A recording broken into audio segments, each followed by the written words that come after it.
Okay, so Indian Education Commission is also known as 1964 to 66 Commission.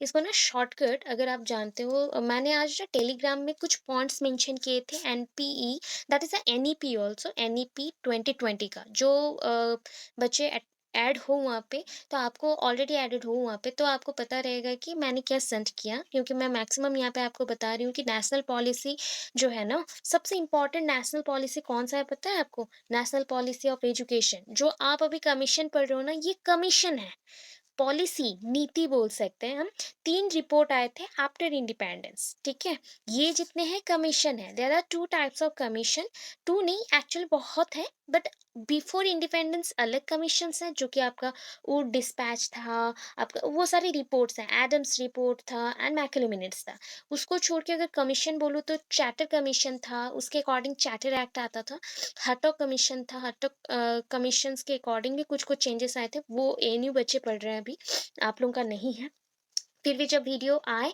तो one time सुन लेना because उसके according भी कुछ कुछ आइडिया हो जाएगा बेसिक आइडियाज मिलेगा आपको एंड उसको छोड़ के और क्या था बिफोर इंडिपेंडेंस कोई अगर पूछता है कि व्हाट आर द कमीशंस तो आप मेंशन करेंगे हार्टॉक कमीशन चार्टर एक्ट कमीशन और चार्टर कमीशन देन आपका और एक है Charles grand commission that is called grand commission ये 3 कमीशन बिफोर इंडिपेंडेंस के एंड आफ्टर इंडिपेंडेंस आपके पास स्कीम कितने हैं 2 स्कीम्स हैं वर्धा स्कीम एंड नाइथाइलिंग स्कीम जो कि दोनों ही पब्लिश किसने किया था या इन्वेंट किसने किया था महात्मा गांधी जी ने आफ्टर दैट उसके बाद आता है आपका और भी कुछ कुछ है दैट इज पॉलिसीज के अंदर देखा जाए तो पॉलिसीज बाद में आए 1968 से आने को स्टार्ट हो गया बट बिफोर 1968 आया क्या सेकेंडरी एजुकेशन कमीशन जो कि हमने मेंशन किया था मुदालियर कमीशन इसके भी पहले ही हमने वो क्लास कंप्लीट की है मुदालियर कमीशन का ठीक है मुदालियर के बाद आया कमीशन के वाइज ये सेकंड कमीशन है Indian education commission and last आता है यूनिवर्सलाइजेशन ऑफ एजुकेशन कमीशन और हर एक जगह अगर स्कूल्स कॉलेजेस ओपन हो जाए तो एनरोलमेंट हम बढ़ा सकते हैं यूनिवर्सल एक्सेस करा सकते हैं बच्चों को हम पढ़ा सकते हैं लिटरेट कर सकते हैं उसके बेसिस में था तो ये कमीशन वाइज था अगर रिपोर्ट वाइज पूछा गया तो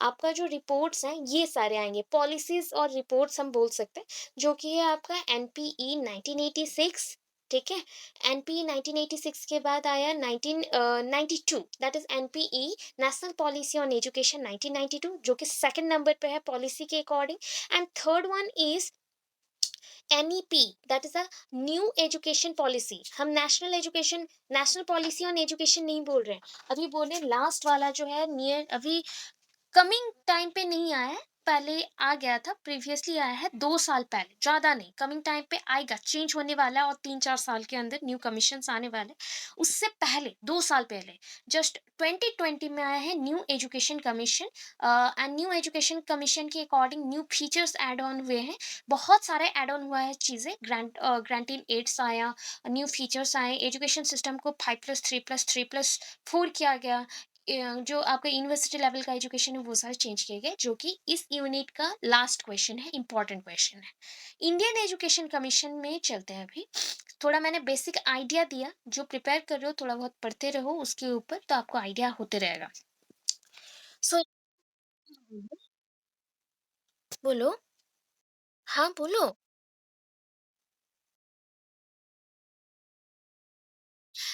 कमीशंस में कंक्लूजन लिखा जाएगा ये कंक्लूजन वो लोग लिखे हैं उनका ही कंक्लूजन लिखना पड़ेगा आप खुद से कंक्लूजन डाल नहीं सकते हो ये सारे ना कमीशन रिपोर्ट्स हैं तो ऑलरेडी इनका कंक्लूजन मेंशन रहता है इसका कंक्लूजन देखेंगे एक क्रिटिकल इवैल्यूएशन हुआ है एस्टिमेशन है उसको मेंशन किया गया है ये देखिए ये है ना critical estimate that means total view आपने लिखा यही आपका यहाँ पे कंक्लूजन है तो उन्होंने जो कंक्लूजन ड्रॉ किया या फिर लिखा उसी को मेंशन करना है ठीक है जितना हो पाए हाँ थोड़ा जितना भी हो पाए उतना मेंशन करना पड़ेगा ये थोड़ा क्या बोल सकते हैं रटने लायक पढ़ाई है मीन्स पूरा याद रखना पड़ेगा हिस्ट्री है टोटल हिस्ट्री है तो हिस्ट्री को स्टोरीज ऐसा याद रखो बेटर रहेगा बेटर आप याद रख सकते हो उस अकॉर्डिंग अदरवाइज भूल जाएंगे सब कुछ तो स्टार्ट करते हैं इंडियन एजुकेशन कमीशन 1964 टू 66 अच्छा, इंग्लिश बच्चे, आप लोगों को अगर स्कीमेटिक प्रेजेंटेशन चाहिए 1964 टू 66 का,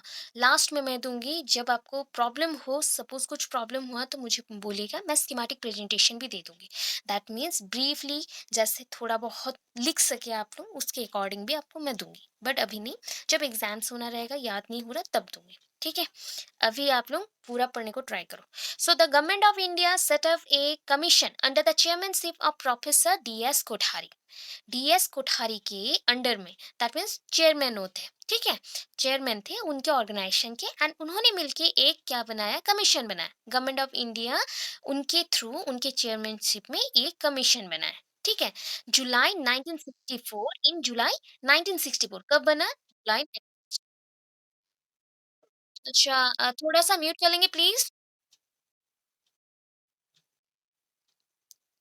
Okay, so July 1964 to seek advice on the uh, that is called formation of a national system of education। हम बोल सकते हैं कि national national system of education, that means हम बोलेंगे कि भारतीय शिक्षा नीति को बनाने के लिए क्या बनाया गया, एक कमीशन बनाया गया।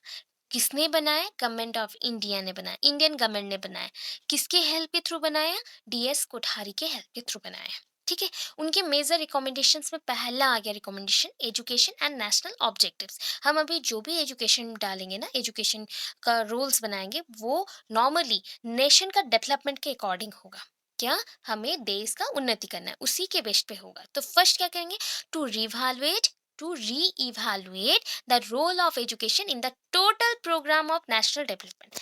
हम सपोज ना इंडियन है, तो इंडियन ऑर्गेनाइजेशन और इंडियन कमीशन, हम इंडियंस हैं तो हम उसी को फॉलो करेंगे, इंडियन कमीशन और इंडियन ऑर्गेनाइजेशंस को। अभी ये क्या करेगा, टू इवैल्यूएट, मतलब हम यहाँ पे ना पहले तो एग्जामिन करेंगे कि हमारा जो प्री एग्जिस्टिंग एजुकेशन सिस्टम है कितना कुछ डेवलप कर रहा है। अगर नहीं कर रहा है तो उसको री इवैल्यूएट करो, फिर से चेक करो कि क्या क्या लैकिंग है, उसके थ्रू कौन से प्रोग्राम्स चाहिए नेशनल डेवलपमेंट के लिए, नेशनल डेवलपमेंट के लिए। Next, number two, to identify, to identify the changes needed in the existing system of education. अगर पूरा लाइन नहीं लिख पा रहे, इतना लिखिए। हमको क्या आइडेंटिफाई करना है, पहले तो आइडेंटिफाई ये करो कि एग्जिस्टिंग, जो पहले से, सपोज ये इंडिया है, इंडिया में एक टाइप का एजुकेशन सिस्टम चल रहा है, बट इसमें तो कुछ गलत भी होगा ना, कुछ लैकिंग होगा, कुछ कमी होगा, तो उसको फुलफिल कौन करेगा, ये करेगा, कमीशन करेगा। इस कमीशन के थ्रू हम पहले तो आइडेंटिफाई करेंगे, देन उसका जो रोल है, स्पेसिफिक रोल को चेक करेंगे, एंड उसके अकॉर्डिंग एक प्रोग्राम सेट करेंगे जिसके थ्रू पूरा डेवलपमेंट पॉसिबल होगा। Last one, to implement this programme with determination and vigour. मतलब हमें पूरा कंप्लीटली चेंज करना है, कंप्लीटली इंडिया का डेवलपमेंट चाहिए, नेशन का डेवलपमेंट चाहिए, तो उसी अकॉर्डिंग थिंक करके एडाप्टेशन भी करना पड़ेगा। जितने प्रोग्राम्स हैं, सपोज एक प्रोग्राम थिंक करता है कि ओनली एजुकेशन मेल्स को मिलना चाहिए, फीमेल्स को नहीं मिलना चाहिए, एंड और एक ऑर्गेनाइजेशन ये थिंक करता है, या कमीशन ये थिंक करता है कि हम एजुकेशन कंपलसरी करेंगे फॉर ऑल, जो भी पढ़ना चाहते हैं, जो कि लिटरेट होना चाहते हैं। तो ऐसे में कौन सा कमीशन को हम चूज करेंगे, ऑब्वियस सेकंड वन को चूज करेंगे, दूसरा चूज करेंगे, बिकॉज इससे कंप्लीट नेशन का डेवलपमेंट होगा। जब हम एक कमीशन को चूज करते हैं एंड वहाँ पे स्पेसिफिक एक रोल रहता है कि इसी रोल के थ्रू एक मेल का हम मेल सोसाइटी का क्या कर रहे हैं, लिटरेसी रेट को इंक्रीज कर रहे हैं, बट फीमेल के लिए कुछ नहीं किए, तो जहाँ पे कुछ लैकिंग रहता है उस कमीशन को हम हटा देते हैं, एंड जो न्यू कमीशन है जिसमें बहुत अच्छे सारे ऑब्जेक्टिव्स हों, कैरेक्टर्स हों, उसको हम इम्प्लीमेंट करते हैं। ये 4 पॉइंट था, ठीक है। अभी नेक्स्ट, नेक्स्ट में चलते हैं। अभी देखो, ये याद रखना है, पहले तो मैंने मेंशन किया था कि हेडिंग्स याद कर लो। First of all, learn every headings, learn करना है सारे हेडिंग्स को, पर्टिकुलरली कौन से पॉइंट्स, अंदर में पॉइंट्स को चेंज कर सकते हैं, थोड़े से वर्ड्स को चेंज कर सकते हैं, बट हेडिंग्स को हम चेंज नहीं करेंगे। हेडिंग्स थोड़े से इजी है, आपके बुक में जितना हेडिंग्स है ना, उससे इजी मैंने डाला है यहाँ पे, ठीक है। जितना वे से हो सकता था मैंने दे दिया।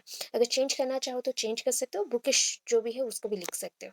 So, fourfold of reformation in education. Fourfold, that is called folding. अगर सपोज थिंक कर लीजिए, एक पेपर है, व्हाइट पेपर, ऐसे फोल्डेड नहीं है, ओनली स्ट्रेट में है। अभी मैं क्या करूँ, इसको फोल्ड करती हूँ, तो क्या हो जाएगा, एक पूरे स्टेप्स में ये कवर हो गया, ऐसा टाइप का। तो हम क्या करें ना, four fold theory, 1 2 3 4, four fold theory है। तो फर्स्ट पॉइंट पे हम क्या चेक करेंगे, प्रोडक्टिविटी, उत्पादना, दैट इज उत्पादन कितना होता है, प्रोडक्शन कितना हो रहा है। मैं अगर आप में इम्प्लीमेंट करती हूँ एजुकेशन सिस्टम को, सपोज थिंक कर लीजिए मैं हायर अथॉरिटी की कोई मेंबर हूँ। अब मैंने एक कमीशन बनाया, उसके थ्रू मैं चाहती हूँ ऑल ओवर ग्रोथ हो इंडिया का या फिर नेशन का। उसके थ्रू मैंने पहले क्या किया, एक पॉलिसी को डाला, तो उसके अकॉर्डिंग प्रोडक्टिविटी भी तो मैं चेक करूंगी कि प्रोडक्टिविटी है कि नहीं, रिजल्ट अच्छा आ रहा है कि नहीं। उसके बाद number 2, strengthen social and national integration, हम चेक करेंगे social and national integration. First of all society का डेवलपमेंट करवाएंगे, ठीक है। उसके बाद क्या करेंगे, नेशन का डेवलपमेंट करेंगे। तब जाके क्या होगा, डिफरेंट नेशंस के साथ हमारा नेशन भी मिक्सअप हो सकेगा, and that is called integration, ठीक है। अभी थर्ड पॉइंट पे आता है, that third point is hastens the process of modernisation. ये क्या करेगा, और भी पाथ बनाएगा जिसके थ्रू मॉडर्नाइजेशन हो सके। Modernisation doesn't means only wear modern clothes और western clothes and influenced by the western literacy.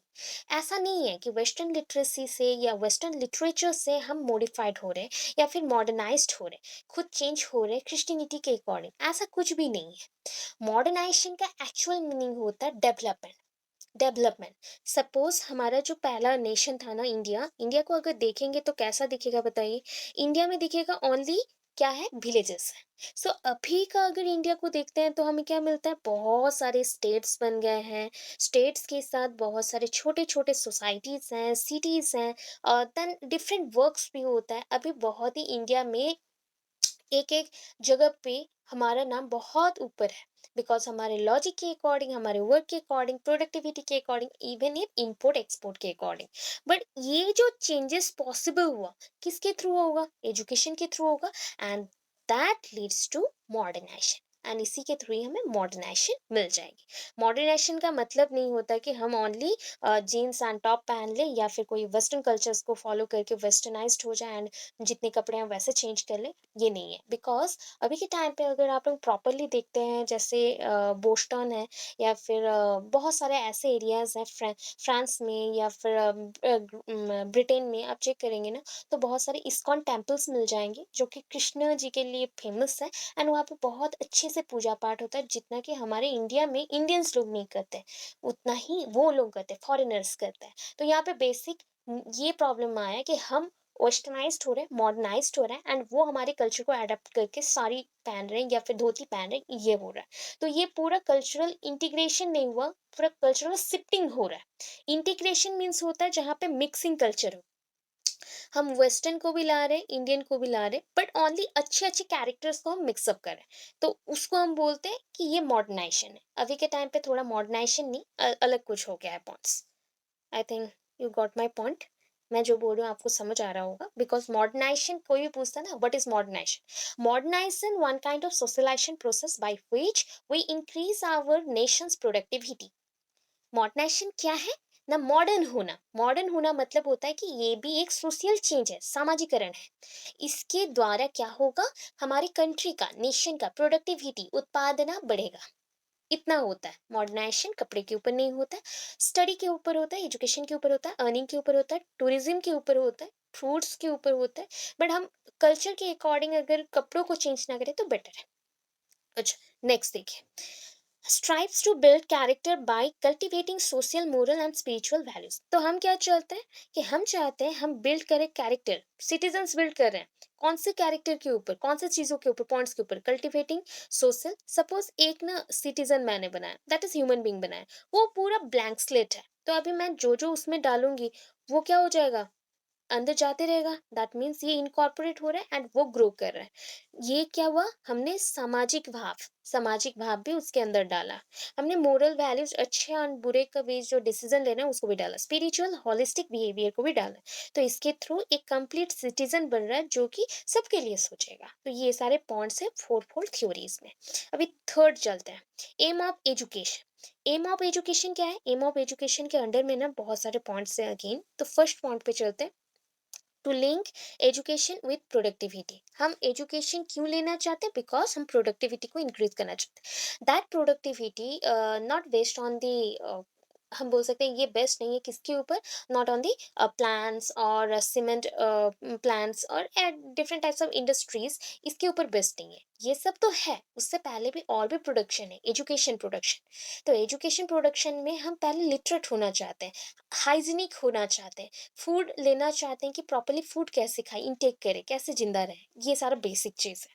तो मेकिंग ए साइंस, हम यहाँ पे क्या करेंगे, making a science A basic component of education and culture. Culture and education के लिए हम क्या करेंगे, साइंस को एक बेसिक कंपोनेंट बना देंगे।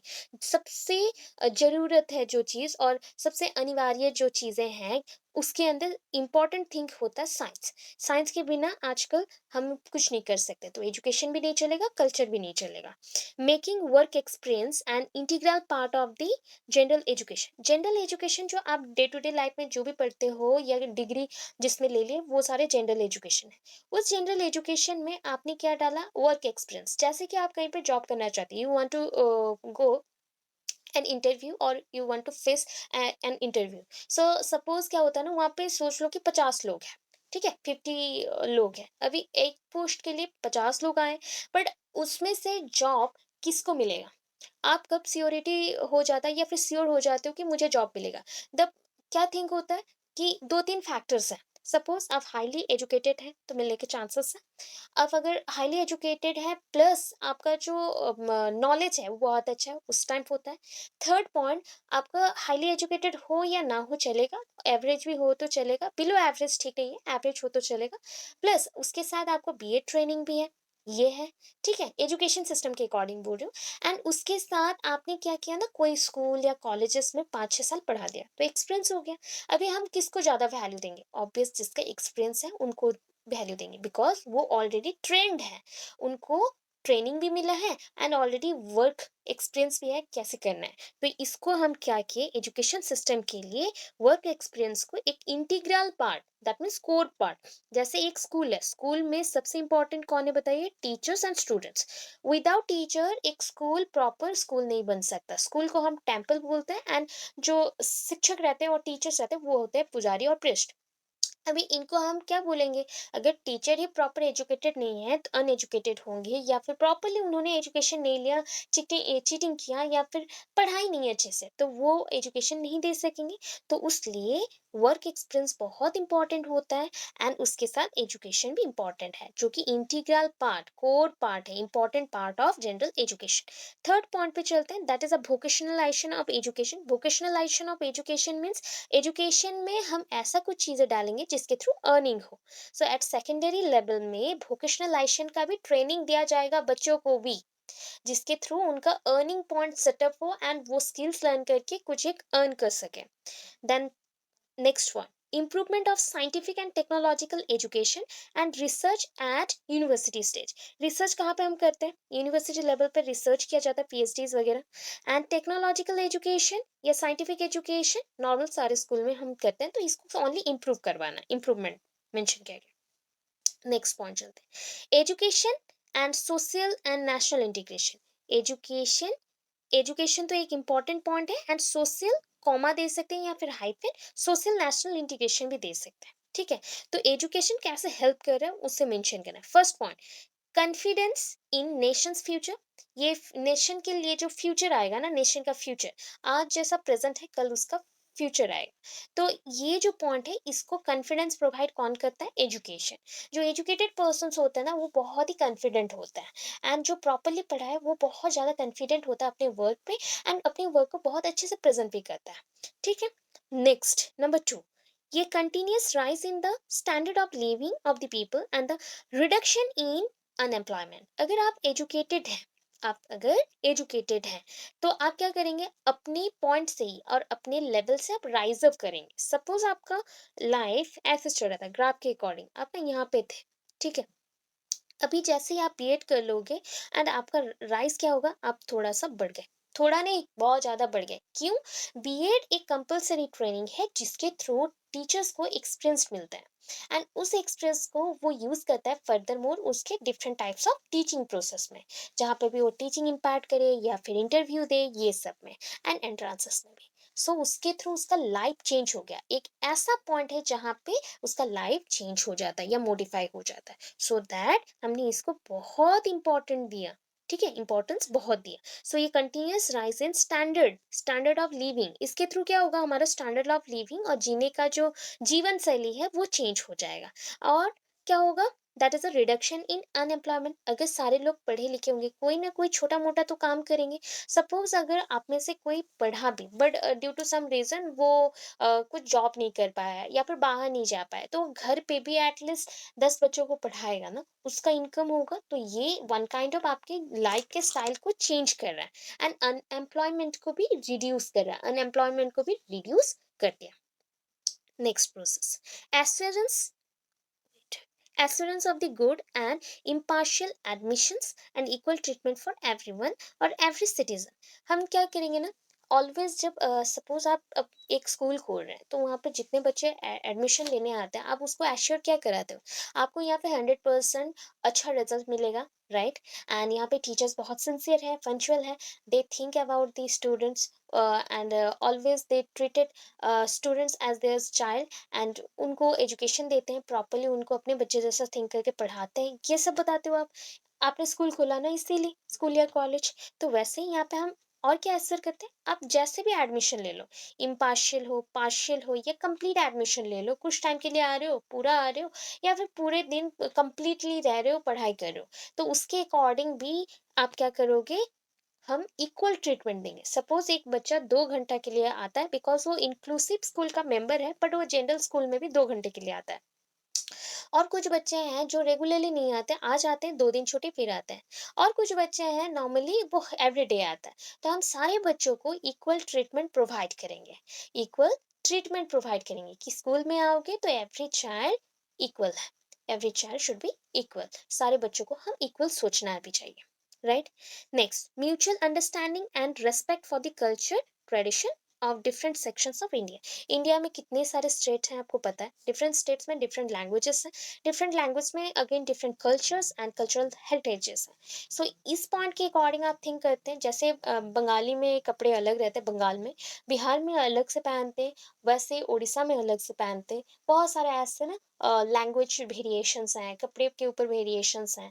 देन बिहार में अगर देखते हो तो अलग पहनेंगे, तो वैसे कर्नाटका में देखिए तो अलग होगा, तमिलनाडु में अलग होगा, पंजाब में अलग होगा। जैसे आप लोग अभी दिल्ली जाओगे ना जब एग्जाम, बिकॉज तो ऑफलाइन एग्जाम है, आपको पता है वहाँ पे मैक्सिमम गर्ल्स का ही हाइट रहता है 5.5 के अबव, ठीक है। वहाँ का वेदर ही वैसा है। वो सारे आपको राइस नहीं मिलेगा खाने के लिए, बिकॉज आप लोगों के साथ अभी तक कुरुक्षेत्र के बारे में मैंने कुछ डिस्कस नहीं किया, जो ऑफलाइन में आए हैं वो उनको पता है। तो मैं थोड़ा बहुत बेसिक बताती हूँ आपको इस पॉइंट के साथ ही। वहाँ का कल्चरल पॉइंट ऑफ व्यू में अगर देखेंगे ना, तो कुरुक्षेत्र सबसे फेमस पॉइंट है किस लिए, महाभारत के लिए, ठीक है। तो आपको ना हर एक जगह कृष्ण जी के मंदिर मिल जाएंगे, टेम्पल्स मिल जाएंगे हर जगह। कृष्ण जी के टेम्पल्स चारों तरफ है, ठीक है। कुछ कुछ डिस्टेंस में 1 किलोमीटर्स 2 किलोमीटर्स के डिस्टेंस में आपको मिल जाएंगे। खाने में सस्ता कुछ है तो वो होता है आपका रोटी सब्जी। एंड जितने भी रोटी के आइटम्स हैं वो बहुत सस्ते हैं। मैं 2019 का बात बोल रही हूँ, मैं आपको अभी का बात नहीं बोल सकती, 2019 का मेंशन कर रही हूँ बिकॉज उस टाइम मैं गई थी, उसके बाद अभी नहीं गई कोरोना की वजह से। एंड लास्ट जितना भी है, आपको वहाँ पे राइस नहीं मिलेगा, राइस बहुत ही कम मिलता है और कॉस्टली मिलता है, बहुत ही कॉस्टली मिलता है। एंड चिकन मटन वहाँ पे स्पेशली लोग खाते नहीं है, सो उसका भी टेस्ट अलग रहता है, बहुत बुरा रहता है, ठीक है। सो ये सारे वेरिएशंस हैं। एंड कल्चर के अकॉर्डिंग देखेंगे तो बहुत सारे मंदिर हैं, तो लोग हमेशा जाते रहते हैं, लंगर बैठता है। लंगर में पंजाबी, हरियाणवी ये सारे लोग हैं, पंजाब के भी लोग वहाँ पे कुछ आते जाते रहते हैं टूरिज्म के लिए। एंड फॉरेनर्स आते जाते रहते हैं, टूरिज्म है, पास ही वहाँ से 6 घंटा का रास्ता है जम्मू कश्मीर, तो ट्रेन में जा सकते हैं, ऐसा टाइप का है। तो वहाँ पे आपको ये नहीं मिलेगा, दैट मीन्स होटल्स नहीं मिलेंगे, धर्मशाला मिलेंगे, ठीक है। एंड प्योरली वहाँ पे हरियाणवी में सब कोई बात करते हैं, एंड आप बात करो तो हिंदी में करना, ओडिया और इंग्लिश और बंगाली या फिर अदर टाइप के जो भी लैंग्वेज है वो उसको यूज ना करो प्लीज। तो वहाँ पे जान जाते हैं लोग, तो आप प्रॉपरली हिंदी में बात करें उधर जाकर, ये थोड़ा-सा ईज़ी होगा आपके लिए। सो इतना है, जैसे यहाँ पे कल्चरल हेरिटेज आपको मिला ना, इतने सारे पॉइंट्स मिले एंड घूमने के लिए बहुत जगह है। तो ये सारी चीज़ों को देखो ना, हम इंडिया में रहते हैं, सो विद इन इंडिया जितने भी स्टेट्स हैं, हमारा क्या काम है? रिस्पेक्ट दिखाना। सो म्यूचुअल अंडरस्टैंडिंग रखेंगे, एक-दूसरे के साथ mutual understanding and respect for the culture, traditions of different sections of India. Different section, जितने भी सेक्शंस हैं इंडिया के, जितने भी स्टेट्स हैं, जितने भी कल्चर्स हैं, उसको हम रिस्पेक्ट शो करेंगे, राइट? अभी नेक्स्ट पॉइंट चलते हैं, education and modernisation. Education and modernisation means education के थ्रू क्या क्या होगा या मॉडर्नाइजेशन कैसे मिलेगा। One of the main task of education is to keep pace with this root expansion, that is the root expansion बोल सकते हो या फिर फास्ट एक्सपांसन भी बोल सकते हैं। रूट एक्सपांसन क्या होता है? बिकॉज रूट मैंने यहाँ पे एक वर्ड ऐड किया। रूट होते हैं ना, पेड़ों के जो रूट होते हैं, अगर उसको ना बहुत अच्छे से पानी दो, फर्टिलाइजर्स दो, या फिर सॉइल को थोड़ा बहुत चेंज करते रहो, उसमें ऑक्सीजन देते रहो। ऑक्सीजन तो ऐसे नहीं दे सकते, तो एरेशन बोलते हैं हम लोग एक्चुअली। तो वैसे कहते रहे ना, उसका ग्रोथ बहुत होता है। मतलब रूट से ही बहुत ही ज्यादा पेड़ों को सपोर्ट मिलता है, तो उसके थ्रू वो बहुत जल्दी ग्रो करता है। सेम थिंग, हम बहुत अगर फास्ट एक्सपांशन करना चाहते हैं, तो एजुकेशन ही उसका रूट पॉइंट है। अगर आप इंडिया में ना चेंज करना चाहते हो, कुछ चेंज करना चाहते हो, या सपोज आपको ना कोई चीज के ऊपर गुस्सा है, पॉलिटिक्स में आपको चेंज लाना है, तो ये बेसिकली एजुकेशन के थ्रू ही होगा। एंड ये एजुकेशन के थ्रू कब से होगा? आप सोचोगे कि हाई लेवल पे पॉलिटिक्स के बारे में दे दो चेंज हो जाएगा, नहीं। ये इसको क्लास वन से ही डालना है, थोड़ा थोड़ा पॉइंट से डालना है, एंड जब वो बड़ा हो जाएगा वहां पे भास्ट पॉइंट बताना, तो इजीली वो कैप्चर करेगा। ठीक है। तो उसी के according one of the main task of education is to keep pace. Pace means rhythm, rhythm maintain करना किसके साथ? फास्ट एक्सपांशन ऑफ नॉलेज, पहले तो हम एक्सपांशन ऑफ नॉलेज करेंगे, and it's advance format. Knowledge को अगर एक्सपांड कर दो ना, बहुत फटाफट एक्सपांड कर देते हैं, एंड उसके फॉर्मेट को, उसका जो एक प्रणाली है, उसको अगर बदल देते हो, तो वो बहुत ही फास्ट ग्रो करता है। वो ग्रो किया मीन्स आपके जो कंट्री का या फिर आपके जो नेशन का ग्रोथ कोई रोक नहीं सकता, वो भी बहुत फास्ट होगा, राइट? नेक्स्ट चलते हैं, development of social moral and spiritual values. ये एजुकेशन के थ्रू ही होता है। एंड ये मॉडर्नाइजेशन जब आता है, जब आपको बोलते हैं ना मॉडर्नाइजेशन, वन काइंड ऑफ, इसमें आप बोल सकते हैं शहरीकरण भी बोल सकते हो, क्योंकि मॉडर्नाइजेशन के थ्रू ही शहर बनता है, गांव शहर बनता है। एंड जो शहर नॉर्मल शहर है, वो बन जाता है स्मार्ट सिटी, या फिर बहुत ही टेक्नोलॉजीज उसमें इंक्लूड हो जाते हैं। तो टेक्नोलॉजी के लिए लॉजिक चाहिए, नॉलेज चाहिए। तो वो सारा डेवलपमेंट अगर होता है, तो अल्टीमेटली आपका क्या हो जाएगा? Social moral and spiritual values grow करेंगे, social moral spiritual values grow करेंगे। इतना क्लियर है? इतने पॉइंट तक आप क्लियर है? ये सुनो। ओके। Okay, thank you. चलो next, new pattern of education. New pattern of education में ना बेसिकली सब कुछ याद नहीं रहता है, तो आपको याद रखना है ना, यहाँ पे रिकमेंड किया गया, सुझाव देना स्टार्ट किए। अभी ना क्या हो गया, 1964 टू 66 में एनपी जो है, एनपी, तो वो तो नहीं आया, वो आएगा 68 में। उससे पहले कुछ कुछ तो पॉइंट इन्होंने भी चेंज किया। तो ये पॉइंट चेंज करने से पहले, बिकॉज ना 86, 68, 86, 92, ये जो तीन मैंने ईयर बोला, ये तीनों ईयर में ना रिकमेंडेशंस भरे पड़े हैं। 25-30 रिकमेंडेशंस है, इवन उससे भी ज्यादा। आपके बुक में 25-30 रिकमेंडेशंस मेंशन है। बट अगर आर्टिकल्स देखते हैं, जो कि हिंदी बुक्स मैंने अभी पढ़ रही थी शाम को, तो उससे पता चला ना, वहाँ पे ऑलमोस्ट उसने 100+ आर्टिकल्स लिखे हैं, 100+ आर्टिकल्स दिए, एंड ये आर्टिकल एक एक रिकमेंडेशन के बेस्ट है। ठीक है।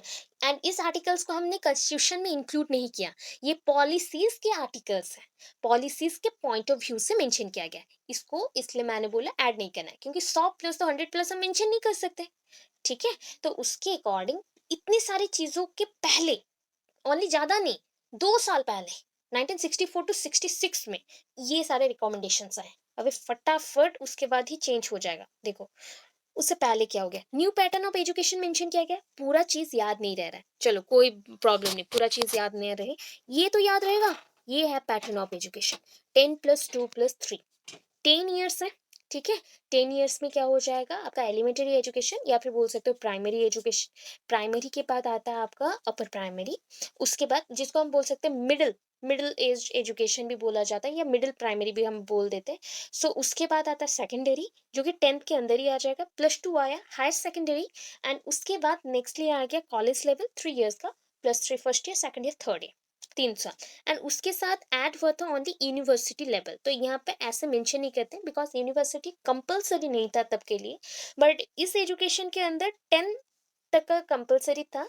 उसके बाद ये सिस्टम निकाला गया, पैटर्न निकाला गया कि किसी को भी अगर अपॉर्चुनिटीज चाहिए फॉर द हायर जॉब और for any type of businesses और वर्क, तो उसको क्या करना पड़ेगा, 10+2+3 के सिस्टम में पढ़ना पड़ेगा, इतना मेंशन करना है। ठीक है, next, establishment of secondary school. हम क्या कर रहे हैं, सेकेंडरी स्कूल्स बनाएंगे। अभी सेकेंडरी स्कूल्स बनेगा, सो देखो, locating secondary schools in A well planned and that is called sorted manner. Sorted manner means arrangement और अरेंज्ड मैनर पे करना है। सो यहाँ पे ना हम क्या करेंगे, सेकेंडरी स्कूल्स को ओपन करेंगे। लोकेटिंग सेकेंडरी स्कूल्स मतलब एक स्पेसिफिक लोकेशन में उनको ग्रो करवाएंगे। ग्रो तो नहीं कर सकते, दैट मीन्स बिल्डअप करना पड़ेगा, तो उसी को मैंने ग्रो बोला, ग्रो करवाना। That is locating secondary schools in A well planned and sorted manner. ठीक है, प्लानिंग के थ्रू हम क्या करेंगे, सेकेंडरी स्कूल्स को बनाएंगे। अभी all secondary school should be adequately staffed and equipped to provide education। equipped, equipments, जो भी मशीन्स चाहिए, बेंचेस चाहिए, डेस्क चाहिए, ब्लैक बोर्ड्स चाहिए। इवन आप जब 1986 का पढ़ोगे तो ऑपरेशन ब्लैक बोर्ड आएगा। इस टाइम तक ना ब्लैक बोर्ड उतना ज़्यादा डेवलप नहीं हुआ था, फिर भी हम मेंशन करते हैं क्योंकि कुछ स्कूल्स में जैसे कि हायर स्कूल्स के लिए आया ना, सेकेंडरी एजुकेशन मेंशन किया, तो इसमें ब्लैक बोर्ड है, ब्लैक बोर्ड मेंशन है, बीबी हम बोलते हैं ब्लैक बोर्ड। ठीक है, ब्लैक बोर्ड मेंशनड है। उसको छोड़ के और क्या चाहिए, इंफ्रास्ट्रक्चर प्रॉपर होना चाहिए। जैसे बिल्डिंग बना रहे हो तो बिल्डिंग का प्लानिंग अगर अच्छा नहीं होगा तो बच्चे कहाँ से बैठेंगे। अभी बच्चों के साथ जो भी इंक्लूसिव बच्चे हैं, तो उनको भी तो चढ़ाना है, स्कूल में आना है, उनको भी पढ़ना है, तो वो कैन के थ्रू आएंगे। कैन मीन्स हम जो डंडा लेके चलते हैं ना, वो जैसे मैं सपोज अंधी होती तो मैं डंडे के थ्रू चलती या सहारे चलती, तो वैसा चीज है। और बोल सकते हो बैसाखी, बैसाखी। तो ये सारा जो सिस्टम है वो उस अकॉर्डिंग प्रॉपरली इक्विप्ड होगा, स्कूल्स प्रॉपरली बनेंगे। एंड उसके साथ क्या होगा, स्टाफ्ड, एडिक्वेटली स्टाफ रहेंगे, हर एक सब्जेक्ट के लिए टीचर्स रहेंगे, सब्जेक्ट टीचर्स रहेंगे। प्लस अगर ये यहाँ पे इंक्लूसिव बच्चे भी पढ़ते हैं तो वहाँ पे क्या होगा, इंक्लूसिव टीचर्स नहीं बोलते, उसको हम क्या बोलते हैं, रिसोर्स टीचर्स। सपोज मैंने एक स्कूल बनाया तो ये अंधे बच्चों के लिए है, ये जो गूंगे हैं या सुन नहीं पाते वो सारे हैं, that is physically handicap, mentally handicap और मेंटली रिटार्डेड, लर्निंग डिफिकल्टीज हैं, बच्चों को पढ़ने में असुविधा हो रही, तो उनको इस ग्रुप में रखा गया है। तो उन बच्चों को पढ़ाने के लिए जो टीचर, स्पेशल टीचर रहता है उसको हम स्पेशल टीचर बोलते हैं या रिसोर्स टीचर बोलते हैं। ट्रेन टीचर्स नहीं बोलते, रिसोर्स टीचर्स बोलते हैं। ट्रेन टीचर्स बोलने से बीएड आ जाएगा। ठीक है, अच्छा नेक्स्ट पॉइंट देखिए, वोकेशनलाइजिंग सेकेंडरी एजुकेशन। सेकेंडरी एजुकेशन में और क्या है, हम वोकेशनलाइजिंग करेंगे। इंक्लूड क्या कर रहे हैं कि अभी जितने भी बच्चे पढ़ रहे हैं, सेकेंडरी एजुकेशन शुड बी वोकेशनलाइज्ड। जितने भी बच्चे पढ़ रहे हैं उनको, अगर सपोज वो क्लास 7 तक उन्होंने पढ़ लिया, 7 8 तक उन्होंने पढ़ लिया, 8 के बाद से वो 9 10 में रहेंगे, तो 9 10 में उनको क्या किया जाएगा, वोकेशनलाइज्ड किया जाएगा। दैट मीन्स स्किल्स को सिखाया जाएगा। गांधी जी जैसे नहीं है, गांधी जी ने बोला वो क्लास 1 से स्टडी के साथ स्किल्स लर्न करना स्टार्ट किया एंड उसके फैमिली को हेल्प करेगा एंड टीचर को आके पेमेंट देगा, पैसा देगा, तब उसका घर चलेगा।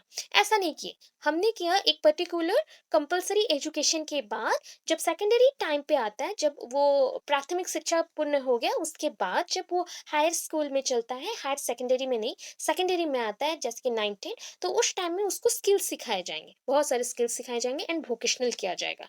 एंड इसका हमने क्या किया, courses must be raise to 20% of the total enrolment. Enrolment जैसे होगा उसके अकॉर्डिंग हम कोर्सेज को भी बढ़ाएंगे। हर साल सोच लीजिए 100 बच्चे एक्स्ट्रा बढ़ रहे हैं स्कूल्स में, तो उस अकॉर्डिंग हम क्या करेंगे कि स्किल्स को भी, पहले एक टाइप के स्किल्स को लर्न करवाते थे, सिखाते थे, अभी उसको 10 टाइप के स्किल्स हमने सिखाया, तो 20% डेवलपमेंट हुआ। वैसे हर साल होगा। Next, the central government should provide special grants to the state government in centrally sponsored sector for the vocationalisation of the secondary education. Secondary education में जैसे बच्चे स्किल सीख सके, तो उसके लिए क्या होगा, याद रखो बस, सेंट्रल गवर्नमेंट शुड बी और शुड प्रोवाइड, सेंट्रल गवर्नमेंट क्या भेजेगा, स्पेशल ग्रांट्स, कुछ अमाउंट का पैसा भेजेगा, हेल्प करेगा, फंड्स भेजेगा, किसको, स्टेट गवर्नमेंट को। याद रहा, स्टेट गवर्नमेंट को कौन देगा, कौन हेल्प करेगा? आपका central government. Then next, education of girls at secondary stage तक एजुकेशन होना चाहिए गर्ल्स के लिए भी। So it says that attempt should be made for the expansion of the education of girls so that the a proportion of girls to boys reaches 1 is to 2 at the lower secondary stage and 1 is to 3 at the higher secondary stage। मतलब पहले क्या होता था ना, पहले education system में भी हमने क्या किया, हायर सेकेंडरी, लोअर सेकेंडरी, ऐसा हमने डिवाइड किया। लोअर सेकेंडरी है आपका 9 10, हायर सेकेंडरी है +2। तो इस लेवल में क्या होगा, बच्चे पढ़ने जाते हैं बट कम जाते हैं। तो गर्ल्स चाइल्ड तो बहुत ही कम जाते थे। इवन इफ मेरे टाइम में भी, मेरे टाइम जब आया तब मैक्सिमम बच्चे गर्ल्स पढ़ने जाते थे। बट उससे पहले जब मेरे मदर के टाइम पे था, तो उस टाइम पे अगर 16 हो जाता है एंड फिर भी अगर कोई गर्ल जाती है स्कूल रूरल एरियाज में, तो उसको हम बोलते थे ये कर्स जैसा है, पापी है, इनको शादी नहीं हो सकता। या फिर जस्ट लाइक अगर आप लोग सती प्रथा जानते हैं, तो वहाँ पे ये मेंशन किया गया है कि एजुकेशन गर्ल्स के लिए नहीं है। अगर गर्ल्स एजुकेट हो जाती है देन उसका हस्बैंड डेथ करेगा। ये ऐसा कंसेप्ट था उस टाइम का, ये रॉन्ग कंसेप्ट था बहुत ज़्यादा। इवन वो थिंक करते थे कि एजुकेशन अगर गर्ल्स को मिल जाए तो क्या बोलते हैं, खुद को सुपेरियर थिंक करेंगे एंड वो चुड़ैल और डाइन जैसा वो घोष लाइक बन जाएंगे, अपने हस्बैंड के लिए उनको जीने नहीं देंगे। जस्ट ऐसे थिंक थे, बट अभी के टाइम पे थोड़ा सा चेंज हो गया, राइट। ये मैं सतीदाह प्रथा के टाइम का बोल रही हूँ, ये आप जेंडर में पढ़ेंगे, जेंडर में ये कंसेप्ट है, ठीक है। So education of girls at secondary stage, it says that attempt should be made for the expansion. हम क्या करें, एक्सपांड करें कौन से एजुकेशन को, गर्ल्स चाइल्ड के जो एजुकेशन को एक्सपांड करें कि प्राइमरी एजुकेशन तक गर्ल चाइल्ड को कंपलसरी मिलना स्टार्ट हो गया था। But higher secondary lower secondary में नहीं मिल रहा था, तो एक रेशियो हम निकाल रहे हैं, ठीक है, कि अगर बच्चे हैं, अगर एक जगह पे 10 बच्चा, 10 गर्ल्स हैं, 10 बॉयज हैं, उसमें से एक लड़की अगर लोअर सेकेंडरी में पढ़ने के लिए जाती है, एडमिशन लेती है, as compared to to boys, though अगर लड़के जाते हैं तो उसके कंपैरिजन में एक लड़की को पढ़ने जाना चाहिए। वैसे तब भी थोड़ा बहुत लिटरेसी रेट इंक्रीज होगा। वैसे सेम केस किसमें होगा, हायर सेकेंडरी स्टेज में भी। हायर सेकेंडरी स्टेज में हम क्या करेंगे, ये देख रहे हैं कि अगर 10-10 फिर से बच्चे हैं, उसमें से 3 बॉय जा रहे हैं पढ़ने के लिए हायर सेकेंडरी लेवल पे, तो उसके अकॉर्डिंग एक लड़की को तो जाना ही चाहिए, ठीक है। बड़े स्कूल में है, कुछ प्रॉब्लम है, बच्चे बड़े हो रहे हैं तो नहीं जा पा रहे हो, फिर भी एक आध को तो जाना चाहिए, ठीक है। अभी नेक्स्ट देखते हैं, स्कूल करिकुलम। स्कूल करिकुलम में कौन से सब्जेक्ट्स होंगे, कौन से टाइप का वेरिएशन हम लाने वाले वो देखो। स्कूल करिकुलम, करिकुलम हो गया तो सिंगल करिकुलम आता है, सिंगल पॉइंट पे है, सिंगुलर है। प्लूरल जब होता है तब करिकुला, ठीक है। स्कूल का हम बोल सकते हैं कार्यनीति, स्कूल का कार्यनीति, विद्यालय का कार्यनीति। So school करिकुला should B upgraded. अगर पूरा पॉइंट नहीं लिख पा रहे हैं ना, टेंशन लग रहा है, तो अपग्रेडेड तक का पॉइंट लिखिए, ठीक है। सो हम अपग्रेड क्या करेंगे, कैसे करेंगे, उसमें रिसर्च वर्क को डालेंगे। पहले तो करिकुलम के ऊपर रिसर्च करना पड़ेगा एंड उसी पॉइंट पे हमको क्या करना है, ट्रेनिंग देना पड़ेगा कॉलेजेस में, ट्रेनिंग कॉलेजेस ओपन करना है। अभी ट्रेनिंग देना है कॉलेजेस में, तो उसके लिए तो प्रॉपर ट्रेनिंग कॉलेज होना चाहिए, तब जाके टीचर्स को हम एजुकेशन में ला सकते हैं। अगर मैक्सिमम बच्चे एजुकेटेड हैं, तो उनको अगर हम ट्रेनिंग दे देते हैं, तो वो सारे बहुत अच्छे टीचर्स बन जाएंगे, स्कूल में पढ़ा सकते हैं। School should be given freedom to the device and experiment with new curricula suited to their needs। हम क्या करेंगे, स्कूल्स में कुछ कुछ डिवाइस देंगे।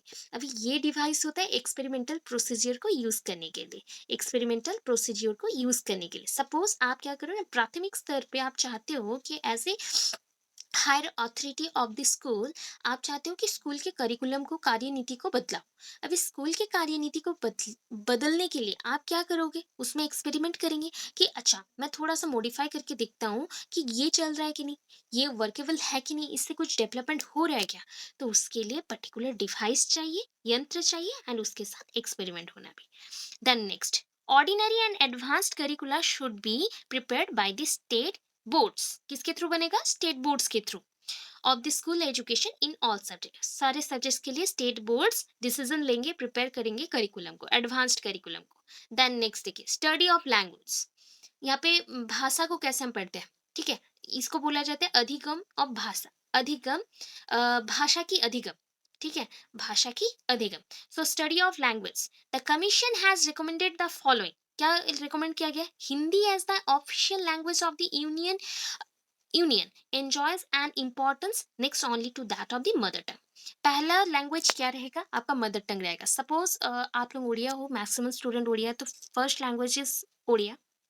सेकंड लैंग्वेज हमारा रह गया Hindi, official language. Third language को हमने इंग्लिश में रखा, ठीक है। थर्ड लैंग्वेज हम किसको रखें? इंग्लिश को, ठीक है। इतना बताया गया। ये working knowledge of English will continue to be an asset to students. बच्चों के लिए कंपलसरी, अगर बच्चों को ग्रोथ करवाना है या डेवलप करना है नेशनली, आपको प्रेजेंट करना है या इंटीग्रेट करवाना है, बढ़ाना है, तो आपको क्या करना पड़ेगा? जो भी वर्किंग नॉलेज है, काम के लिए जो भी नॉलेज चाहिए इंग्लिश का, उतना देना पड़ेगा स्कूल्स में। The most suitable stage for learning three language is the lower secondary class. Lower secondary class तक हम क्या रखेंगे? अभी मैंने मेंशन किया था लोअर सेकेंडरी क्लास, यहाँ पे 8 to 10 मेंशन है, ठीक है। 8 to 10 हम क्या करेंगे? वहां पे थ्री लैंग्वेज फॉर्मूला को यूज करेंगे। थ्री लैंग्वेज फॉर्मूला को हम यूज कर रहे हैं। थ्री लैंग्वेज फॉर्मूला कंपल्सरी आ गया, ठीक है। हिंदी और English should be introduce at a point when there is greatest motivation and need। जब भी आपको बहुत ज़्यादा ही मोटिवेशन चाहिए या फिर नीड हो, ज़रूरत हो, तभी हम इंग्लिश एंड हिंदी, ये दोनों के अंदर कुछ को यूज़ कर सकते हैं। बिकॉज द अदर लैंग्वेजेस के थ्रू ये मैक्सिमम लोग समझ नहीं पाएंगे। Suppose I am talking in Odia, so अगर मैं उड़िया में बोलती हूँ तो आप लोग समझ जाओगे बिकॉज आप लोग उड़ीसा के हो। बट मेरे अदर भी कुछ स्टूडेंट्स हैं, जैसे कि वो लोग रहते हैं यूपी में, ठीक है, या फिर बिहार में, कुछ कुछ ज्वाइन किए हैं, तो वो सारे नहीं समझेंगे उड़िया, तो उनके लिए डिफिकल्ट हो जाता है। तो ऐसे मैक्सिमम टाइम पे अगर सबको समझना हो तो आइदर इंग्लिश और हिंदी यूज करना पड़ता है। सो उसी को हमने मेंशन किया, हिंदी और English should be introduced at a point when there is greatest motivation and need. जब जरूरत पड़े, जब बहुत ही नीड हो रहा है, तभी यूज करना चाहिए। साइंस बेस्ड एजुकेशन, अभी साइंस बेस्ड एजुकेशन कहाँ पे यूज करेंगे? कहाँ कहाँ चाहिए? हर एक जगह पे आपको ना साइंटिफिक नॉलेज चाहिए अभी के टाइम पे। So the education should be completely scientific. Total क्या हो गया? ये साइंटिफिक हो गया, टेक्निकल हो गया। टेक्निकल मीन्स टेक्नोलॉजीज यूज होंगे।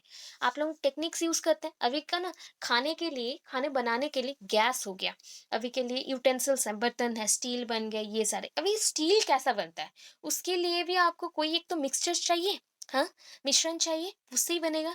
अगर आपको सपोज पहले के टाइम पे होते तो आप कहाँ पे कुकिंग करते? चूल्हे पे, ठीक है। आपको चूल्हे रहता, वहां पे आप कुकिंग करते। सो ये जो डिफरेंस आया, किसके लिए आया? एप्लीकेशंस एंड टेक्निक्स के लिए। जितने भी टेक्निक्स हैं उसको यूज किया गया एंड गैस सिलेंडर्स बनाया गया, उसमें गैस को कैसे पकड़ के रखते हैं उसको बताया गया, उसके लिए नॉब बनाया गया। इतना सारा वेरिएशन ओनली कुकिंग सिस्टम्स में मैं बोल रही हूँ। तो मैक्सिमम आपके डे टू डे लाइफ में तो आप हजार चीजें यूज करते हैं, तो उसमें कितना सारा टेक्निक्स यूज होता है, राइट। तो इसके लिए इसको हम कहाँ कहाँ यूज कर सकते हैं? कंट्री के डेवलपमेंट के लिए फील्ड ऑफ एग्रीकल्चर, एग्रीकल्चर में हम यूज करेंगे, इंडस्ट्रीज में यूज करेंगे एंड अदर सेक्टर्स जहाँ पे जरूरत है वहाँ यूज करेंगे। जैसे कि हो गया स्कूल्स में, हो गया मंदिर में, हो गया मस्जिद में, हो गया। अभी मंदिर मस्जिद में कैसे यूज़ होता है पता है?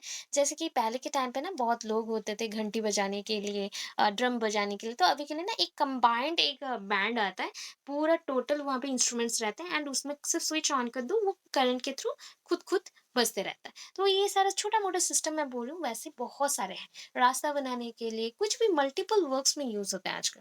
अभी देखो वर्क एक्सपीरियंस, लिटरेसी और study of language, humanities and science. Work experience में क्या बोला गया कि लिटरेसी, लिटरेसी मीन्स आप लिटरेसी कहाँ से करते हो? तो लैंग्वेज से ही करते हैं। स्टडी ऑफ लैंग्वेज हो सकता है। ह्यूमैनिटीज, लोगों के बारे में जानना, या लोग कैसे ग्रो करते हैं, कैसे वो एक्सपीरियंस गेन करते हैं या फिर नॉलेज को एक्सचेंज करते हैं। एंड साइंसेस, उसके बारे में हम लेंगे। न्यूमेरेसी, नंबर्स के ऊपर जाएंगे। दैट इज न्यूमेरेसी मीन्स होता है study of maths and natural science. Natural science, maths कहाँ से आया है पता है? नंबर्स कहाँ से है? नेचुरल साइंस से है। डे टू डे लाइफ में जब काउंटिंग करने के लिए कुछ जरूरत पड़ा, तो वहां से आपका क्या हो गया? स्टार्ट हो गया। That is a natural science. And natural science से डिराइव होता है क्या? Study of maths. मैथ्स हमने पढ़ा, न्यूमेरेसी पढ़ा। Work experience and the social science बहुत ही इंपॉर्टेंट है। सोशल साइंस और सोशल सर्विस आप मेंशन कर सकते हैं, बिकॉज इफ आप सोशल साइंस को लर्न करते हो तो वहाँ पे सिविक्स रहता है, पॉलिटिक्स रहता है, इकोनॉमिक्स रहता है, सब कुछ आप डिटेलली सोसाइटी के बारे में जानते हो। एंड वर्क एक्सपीरियंस तो और भी ज़्यादा इंपॉर्टेंट है लर्निंग बाय डूइंग के लिए, खुद से पढ़ने के लिए। अच्छा, physical education on the basis of following principle, कौन से प्रिंसिपल्स हैं देख लेते हैं। So first one, that is, a physical education program should be planned for desirable outcomes, keeping in mind the interest and capacity of the participant. यहाँ पे keeping in mind comma होगा, comma करके mention करिएगा तब जाके correct लगेगा, यहाँ पे कॉमा होगा, ठीक है। आप माइंड में जब चाहते हो ना कि कोई चीज़ का डेवलपमेंट हो, डिजायरेबल रिजल्ट मिले, तो उसके लिए बहुत ही ज़्यादा मेहनत करना पड़ता है। फर्स्ट तो आप लॉजिकली थिंक करेंगे, अपने दिमाग में तर्क लगाएंगे, उससे सोचेंगे, पहला। दूसरा, आप इंटरेस्ट देंगे। अभी आपको ना पढ़ने का मन नहीं है, तो आप समझोगे क्या? ऑब्वियस नहीं। तो उसके लिए पहला आपको माइंड को सेट करना पड़ेगा, उसके बाद इंटरेस्ट लाना पड़ेगा, उसके बाद कैपेसिटी देखना पड़ेगा कि आप लोगों का कैपेसिटी कितना है, ठीक है। तो इसके थ्रू फिजिकल एजुकेशन प्रोग्राम्स को हम क्या कर सकते हैं, सपोर्ट कर सकते हैं। The traditional forms of play, that is not play, sorry, the traditional forms of play and physical activities that have developed in our country should receive due to emphasis uh, on the program. अगर programme में आप emphasis डालते हो, that is a programme को important मानते हो, तो उसी के थ्रू हम क्या कर सकते हैं, ट्रेडिशनल फॉर्म ऑफ प्ले। अच्छा, प्ले मीन्स क्या है पता है? Role play. ये वेराइटीज ऑफ प्लेस हैं। आपका एक इम्पॉर्टेंट क्वेश्चन भी है प्ले, जहाँ पे ना सोशल प्ले है, मोनो एक्टिंग जो हम बोलते हैं ना, मोनो एक्टिंग मीन्स सिंगल, तो वो भी मोनो एक्ट प्ले होता है। अभी सोशल मीन्स हो गया पूरे ग्रुप में रहना। पियर प्ले होता है जहाँ पे हम peer group, that is same age के हो गए, सेम एज के बच्चे एक साथ खेलते हैं। यहाँ पे इंट्रोवर्ट एक्सट्रोवर्ट वाला भी पॉइंट आता है, तो उसी अकॉर्डिंग ये जो प्ले का पॉइंट है ट्रेडिशनली चलते आ रहा है कि रोल प्ले, एक्चुअली ये बोलना जाता है role play. Role play and physical activities, आपके जो एक्टिविटीज है, शारीरिक जो कार्य है, तो वो सारा चीज़ क्या करता है ना, डेवलप आवर कंट्री, हमारे कंट्री को डेवलप करता है। And should receive due to, हम क्या कौन सी चीज़ के ऊपर एम्फेसिस डाल रहे हैं, डिफरेंट प्रोग्राम्स के ऊपर, तभी जाके होगा। The program offered should supplement other programs of education, not duplicate them. अभी क्या बोला जाता है पता है? सपोज थिंक करिए, मुझे एक क्वेश्चन का आंसर दीजिएगा, ठीक है। थिंक दैट कि मैं यहाँ पे ना दो प्रोग्राम्स बना रही हूँ। सपोज एक प्रोग्राम से एजुकेशन के लिए, दूसरा प्रोग्राम से education plus country development. Education E plus मैंने सी लिखा, ई प्लस सी, ये only E, education and education plus country development, C D mention करियो कंट्री डेवलपमेंट के लिए। अभी ये पॉलिसी, सपोज थिंक कर लो, ये पॉलिसी ना अभी 2000 में चल रहा था, बाई चांस मैं बोल रही हूँ कि थिंक करने के लिए अभी चल रहा था, एंड ये पॉलिसी आया 2010 में, ठीक है। क्यों आया, रीजन क्या हो सकता है? मैं हर बार बोलती हूँ, इसे मेंशन करती हूँ, रीजन क्या हो सकता है? What's are the reason? क्या मेंशन कर सकते हैं हम लोग कि 2000 वाला बेटर है या 2010 वाला बेटर है? Which one is better? कौन सा बेटर है?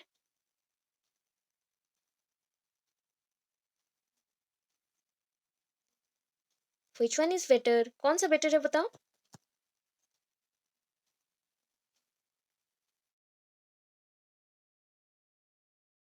जी। हाँ, क्यों बेटर होगा कंपैरिजन में, बताइए। आपको क्या लगता है क्या है बेटर?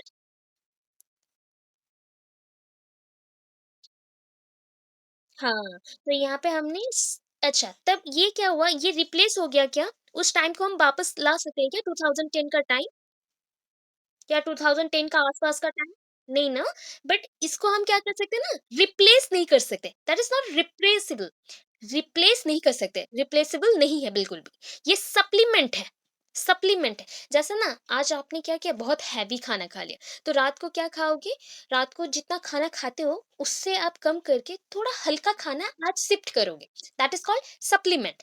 आपने खाना लिया बट कम लिया, या फिर कुछ मेडिसिन को आप एज अ सप्लीमेंट यूज करते हो, दैट मीन्स आपके बॉडी में कोई चीज का कमी है, तो उसके एब्सेंस को पूरा करने के लिए कोई एक एक्स्ट्रा चीज आप यूज करें, दैट इज कॉल्ड सप्लीमेंट। तो इस प्रोग्राम में जो जो चीज नहीं थे, एजुकेशन के लिए था, कंट्री डेवलपमेंट के लिए नहीं था, एनवायरमेंट के लिए नहीं था, तो उसको हमने रिप्लेस नहीं किया, ओनली हमने क्या किया, सप्लीमेंट डाला।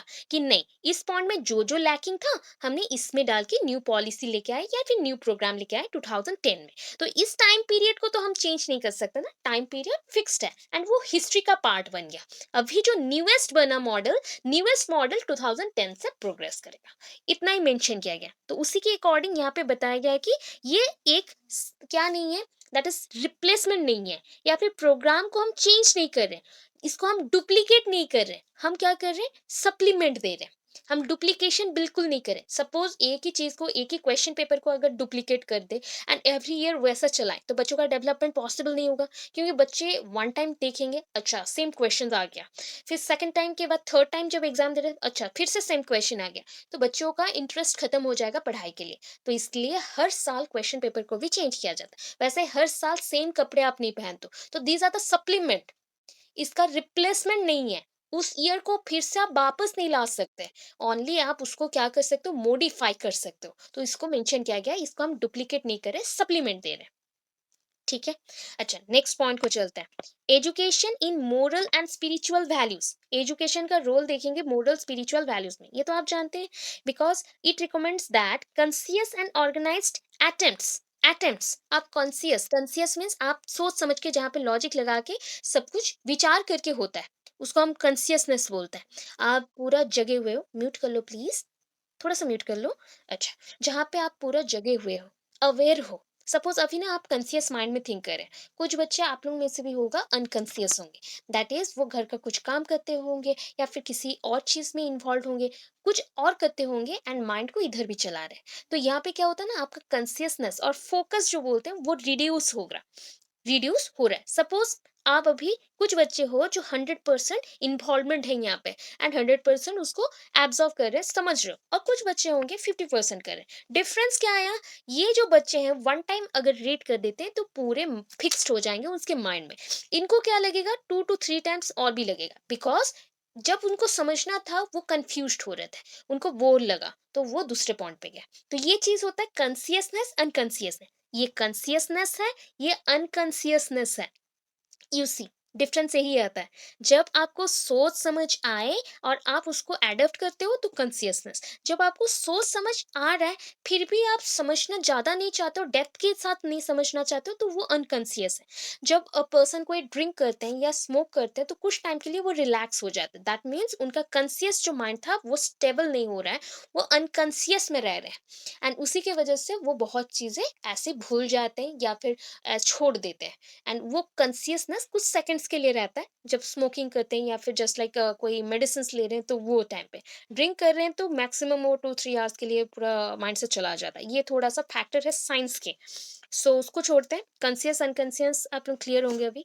सो एजुकेशन आपको कॉन्सियस माइंड देता है, स्टेबिलिटी देता है, आपको एक जगह पे स्थिर रखता है, आपका बॉडी का, आपके शरीर का स्थिरता बढ़ाता है एंड उसके थ्रू इम्प्रूव करता है या फिर इम्पार्टिंग करता है एजुकेशन को किसमें, सोशल डेवलपमेंट में, आपका सामाजिक विकास के लिए, मोरल डेवलपमेंट, भावपूर्ण और संवेदना जो विकास है उसके लिए, स्पिरिचुअल हॉलिस्टिक और पवित्र जो आत्मा के थ्रू भगवान को कनेक्ट करने के लिए जो विकास होता है उसको दैविक विकास आप बोल सकते हो, वैसा टाइप का भगवानों के लिए जो होता है। मेथड्स ऑफ टीचिंग, तो मेथड्स ऑफ टीचिंग यहाँ पे ना 2 पॉइंट्स आएंगे। देखो फर्स्ट पॉइंट, कंबाइनिंग परमिसिवनेस विथ, आप बोल सकते हो यहाँ पे जो आपका एजुकेशन पहले से है, ठीक है।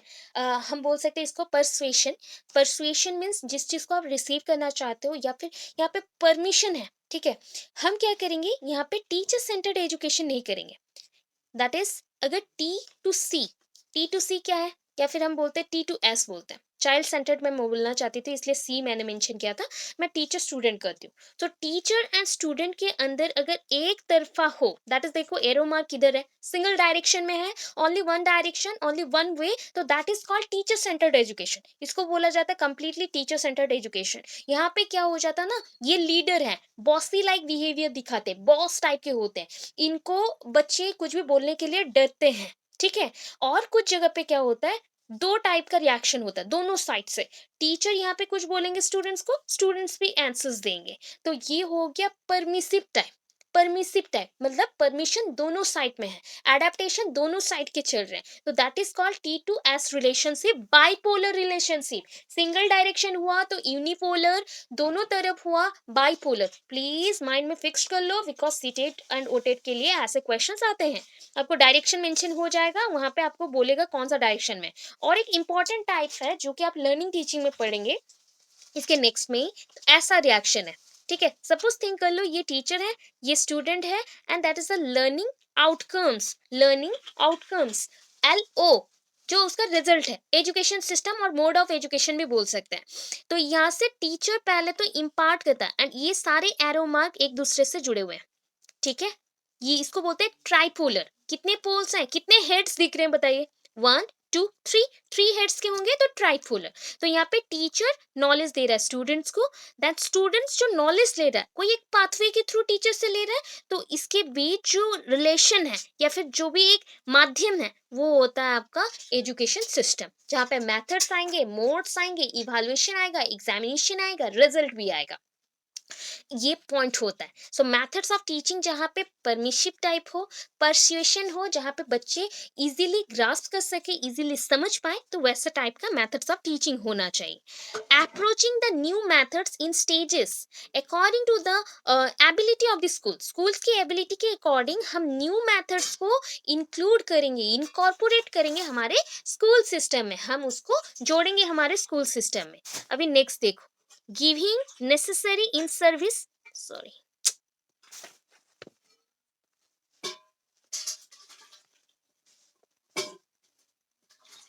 Giving necessary in service training to teachers. बच्चों को हम जैसे गाइड कर सकें तो उसके लिए तो प्रॉपर टीचर्स चाहिए ना, तो उनको इन सर्विस ट्रेनिंग दी जाएगी। एक्स सर्विस, इन सर्विस होता है। अभी जो आप लोग ले रहे हो ना सर्विस या फिर ट्रेनिंग ले रहे हो, सॉरी सर्विस बोल रही हूँ, ट्रेनिंग जो ले रहे हैं ये हो गया आपका एक्स सर्विस, सर्विस के बाहर। अगर ड्यूरिंग द सर्विस और ड्यूरिंग द टीचिंग, जब आप एज ए टीचर कहीं पे ज्वाइन कर लिए, उसके साथ आप लोग अगर कहीं पे ट्रेनिंग ले रहे हैं तो उसको बोलते हैं इन सर्विस। तो उस टाइप के कुछ कुछ टीचर्स थे ना, तो स्कूल में ट्रेनिंग नहीं चाहिए, जैसे बीएड नहीं चाहिए, तब भी वो एज अ टीचर ज्वाइन कर लेते थे। तो उस टाइम पे जैसे कि कुछ कुछ इंटरवल में उनको छुट्टी लेके जाना पड़ता था ट्रेनिंग के लिए, तो वो सारे रहेगा। देन इवैल्यूएशन देखिए। सो नेक्स्ट है आपका evaluation. Evaluation being a continuous process, ये कंटिन्यूअस प्रोसेस होना चाहिए, क्योंकि आप यहाँ पर रिजल्ट आउट कर रहे हो, बच्चों को एनालाइज कर रहे हो, ऑब्जर्व कर रहे हो कि बच्चों का ग्रोथ कैसे चल रहा है, उसके अकॉर्डिंग इवैल्यूएशन है। सुपरविजन, और दैट इज कॉल्ड सुपरवाइज करना, ठीक है, स्कूल सुपरविजन। तो इसके लिए क्या होगा, एडमिनिस्ट्रेटिव सेक्शंस में ना कोई एक सेपरेट ऑर्गेनाइजेशन रहेगा जो कि पूरे स्कूल सिस्टम को क्या करेगा, ऑब्जर्व करेगा कि स्कूल सिस्टम कैसे चल रहा है। जैसे हायर अथॉरिटीज में कुछ मेंबर्स होते हैं ना, ओनली देखभाल करते स्कूल्स कैसे चल रहा है, वो रहेगा। सेकंड पॉइंट में है recognition should not be matter of course but should be continuously earned by every school irrespective of its management. Recognition पहले होता था ना, स्कूल्स को रिकॉग्नाइज करना पड़ता है या फिर रिकॉग्निशन मिलना चाहिए कि वो गवर्नमेंट के अंडर है। तो पहले तो स्कूल्स ऐसे निकल गए, कैसे है, प्राइवेट स्कूल्स बन गए। अभी प्राइवेट स्कूल्स गवर्नमेंट में कन्वर्ट होंगे, कब गवर्नमेंट में कन्वर्ट होंगे, जब बच्चों का रिजल्ट 10 ईयर्स का एक रिजल्ट दिखा जाएगा, तो उसमें रिपोर्ट्स बनाए जाएंगे कि बच्चों का रिजल्ट अच्छा हो रहा है, दैट मीन्स टीचर्स बहुत अच्छे हैं, वेल वेल ट्रेंड है, एंड बच्चों को गाइड भी अच्छे से कर रहे हैं, तो इस स्कूल्स को हम ग्रांट कर देते हैं कि वो गवर्नमेंट के अंडर आ गया। ये हो गया रिकॉग्निशन मिलना, ठीक है। उनके मैनेजमेंट के अकॉर्डिंग नहीं, बच्चों के परफॉर्मेंस के अकॉर्डिंग एंड इंफ्रास्ट्रक्चर इक्विपमेंट के अकॉर्डिंग होता है। Every school should have two types of inspections, दो टाइप के इंस्पेक्शंस होते हैं स्कूल्स में, पता है कैसा? अभी के टाइम पे ना क्या होता है कि इंस्पेक्शन ओनली पर ईयर में वन टाइम होता है, ठीक है। पहले क्या होता था, दैट इज थ्री टाइप्स के इंस्पेक्शंस होते थे। यहाँ पे ऊपर मेंशन है टू टाइप्स, बट यहाँ पे मैंने थ्री टाइप्स का मेंशन किया है क्योंकि ऑलरेडी थ्री टाइप्स का होता था उस टाइम पे। एक होता है एनुअल, जो इंस्पेक्शन होगा ईयरली वन टाइम होगा, मतलब एक ईयर में एक टाइम आएंगे इंस्पेक्टर, जो कि सुपरवाइज करेंगे एवरीथिंग को, जो भी लैकिंग है, कुछ भी गड़बड़ है, वो सब चेक करेंगे।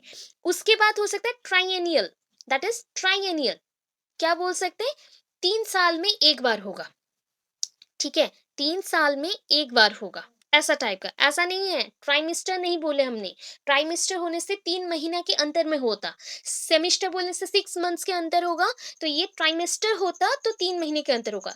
तो ट्राई एनियल बोला गया है, जहां पे भी एनियल वर्ड सुने तो वो होता है ईयरली, तो 3 साल के अंदर होगा एक बार चेक। तो वैसे और एक वर्ड है क्विनक्विनल, दैट इज क्विनक्विनियल, ठीक है। क्विनक्विनियल का मतलब होता है 5 साल में एक बार होगा, 5 साल में एक बार होगा, ठीक है। 1, 3, 5, इतना याद रखना है। ये इसी में है और किसी में नहीं है, कोई भी पॉलिसीज में इतना मेंशन नहीं किया है। इन सर्विस ट्रेनिंग तो प्रोवाइड करना है, वो तो मेंशन किया गया था पहले। अभी देखो पूरा क्रिटिकल एस्टिमेट जो रखा गया, दैट मीन्स ये कंक्लूजन टाइप बोल सकते हैं। हिंदी में कंक्लूजन को बोलते हैं निष्कर्ष। निष्कर्ष आप लिख सकते हो, ज्यादा नहीं हो पाए 2 लाइन लिखो चलेगा। अगर किसी को लिखना नहीं आता है तो वहां पे छोड़ दो, कोई प्रॉब्लम नहीं है। हाफ मार्क का है, चलेगा। अगर नहीं लिखते हो हाफ मार्क कटे चलेगा, बट उसके लिए गलत मत लिख देना। ये सारे रिपोर्ट्स के हैं तो इसलिए गलत नहीं लिखोगे, ठीक है। 2 लाइन भी लिख दो ना, बहुत है। दिस कमीशन वाज, क्या बोले सर, कुछ बोल रहे हो, बोलो, बोलिए सर।